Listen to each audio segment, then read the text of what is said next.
Hi friends, எல்லோருக்கும் வணக்கம். எல்லோரும் எப்படி இருக்கீங்க? நல்லா இருக்கீங்களா?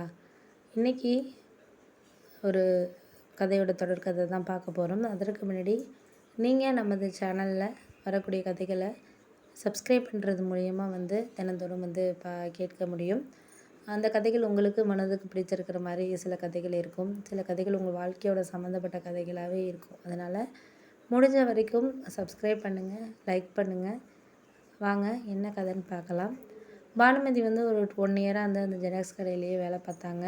அங்கே வேலை பார்க்கக்கூடிய ஒரு ஒரு பெண் திருமணம் அப்படிங்கிறதுனால நின்றுட்டாங்க. அதனால் அவங்க வேலையை பானுமதி எடுத்து செய்ய ஆரம்பித்தாங்க. முதல்ல கொஞ்சம் பயமாக தான் இருந்துச்சு. ஏன்னா 1 இயராகவே அவங்கள்ட்ட ஒரு சில விஷயங்களை கற்றுக்கிறது, ஜெராக்ஸ் போடுறது இது மட்டும் தான் பண்ணிகிட்டு இருந்தாங்க. இப்போ அதை கற்றுக்கிட்டு செய்கிறப்போ முதல்ல ஒரு சில மிஸ்டேக்ஸ் வர தான் செய்யும். அதே மாதிரி தான் இவங்களுக்கும் வந்துச்சு. ஆனால் அதை எப்படி நம்ம சரி பண்ணுறது அப்படிங்கிறத தான் அவங்க உணர்ந்தாங்க அப்படின்னு சொல்லலாம்.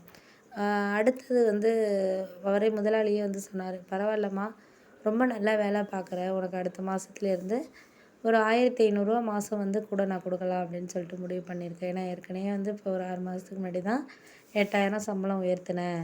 நல்லா வேலை பார்க்குறீங்க, கரெக்ட் டைமுக்கு வந்துடுறனால இன்னும் ஒரு 1500 உயர்த்துறேன் அப்படின்னு சொல்லிட்டு சொன்னோன்னே, உங்களுக்கு இப்போ 10,000 சம்பளம் நான் கொடுக்குறேம்மா அப்படின்னு சொல்லிட்டு சொன்னாங்க.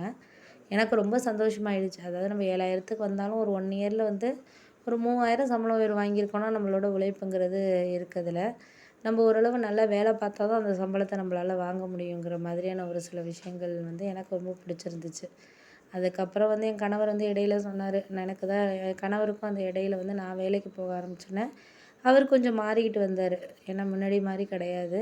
இப்போ ஒரு இடத்துல ஒரு ஷோரூமில் பைக் ஷோரூமில் வேலை பார்க்குறதுக்கு படிச்சிருக்கிறதுனால ஓரளவு 12th படிச்சிருக்கிறாரு. அது மூலியமாக அவருக்கு பைக்கெலாம் கொஞ்சம் ரிப்பேர் பண்ண தெரியுங்கிறனால வேலைக்கு சேர்த்துக்கிட்டாங்க.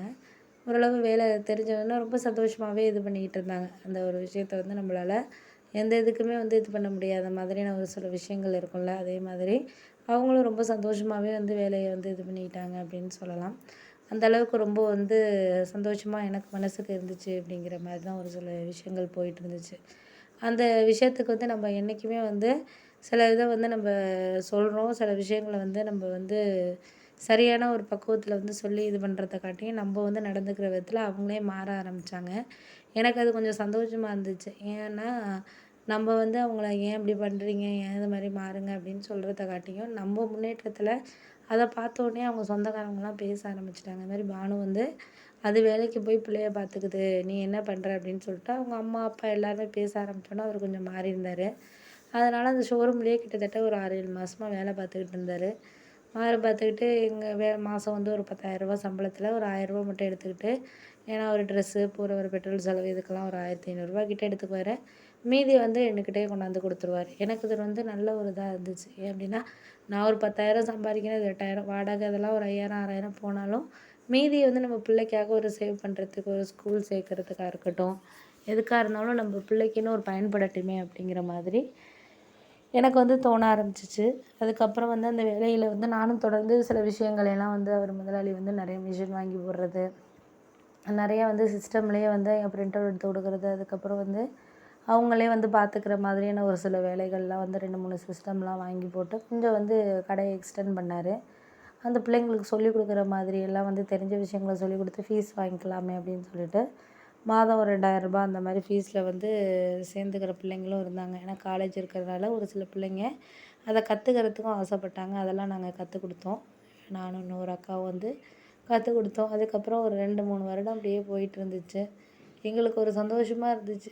எதுனா ஒரு விஷயம்னா இப்போ ஒரு 5, 6 வருடமாக அப்படியே போயிட்டு அந்த கடையும் ஓரளவு பெரிய லெவலில் கொண்டு வந்துட்டாங்க. நாங்களும் இன்றைக்கி கிட்டத்தட்ட ஒரு 25,000 சம்பளம் வாங்கிட்டு இருக்கேன். ஏன்னா முன்னாடி என் வீட்டுக்காரரும் இப்போ நல்லபடியாக சம்பாரித்து என்கிட்டயே கொண்டாந்து கொடுக்குறாரு.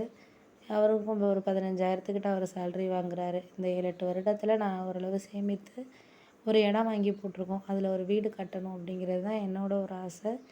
ஓரளவு வீடு கட்டிட்டோம்னா அதற்கப்புறமும் இங்கே தான் நான் வேலை பார்ப்பேன். ஏன்னா இதுதான் நம்மளுக்கு ஒரு நம்மள வாழ்க்கையில் முன்னோக்கி கொண்டுட்டு போகிறதுக்கான ஒரு இதை செஞ்சதுங்கிறது இந்த ஒரு இதுதான் அப்படின்னு சொல்லலாம். அந்த அளவுக்கு எங்களுக்கு வந்து ஒரு சப்போர்ட்டிவாக இருந்துச்சு அப்படிங்கிற மாதிரியான இந்த ஒரு வேலையை வந்து நான் என்றைக்குமே முக்கியத்துவமாக நினைப்பேன். அது மாதிரி நீங்களும் உங்களுக்கு கிடைக்கக்கூடிய ஒரு ஒரு வாய்ப்பையும் வந்து முன்னோக்கி கொண்டு போகிறதுக்கு எடுத்துக்கோங்க. இந்த கதை பிடிச்சிருந்தா மறக்காமல் லைக் பண்ணுங்கள்.